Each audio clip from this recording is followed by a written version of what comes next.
Our culture is replete with chronic disease. Every chronic disease is a massive profit producer for the people who produce drugs. Every single one of them. These things exist not so much because they were allowed to exist as because they were created. So that you can call it ADD, you can call it obesity, whatever it is, when you have people who go from the age of, let's say, 15 to the age of 65 in a chronic, depressed health situation, massive amounts of profit are made off each one of those individuals. About 100 years ago, things were really beginning to change in the United States. We were changing from an agrarian economy to an industrial economy.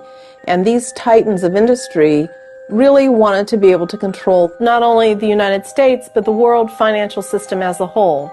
When the Rockefellers took over the allopathic medicine, the Rockefellers were also in charge of the oil industry and the chemical industry, and they also made an alliance with a huge German concern called IG Farben, which was a big chemical industry in Germany.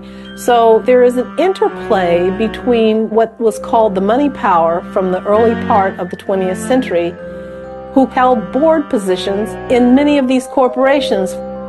When the Rockefellers took over the medical schools, there were many types of medical education in the United States. There were homeopathic doctors and there were naturopathic doctors who were using natural medicines to heal, and they were having very good outcomes.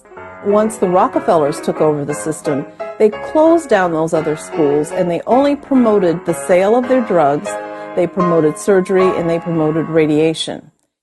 Well, there's kind of sociological theory about paradigm shift, and it goes something like this. You have, let us say, the medical community, all the doctors in the United States. They are a community, and they have a kind of mythology which is supported by everybody believing the same thing. When you go to medical school, you're indoctrinated with this as kind of religious dogma.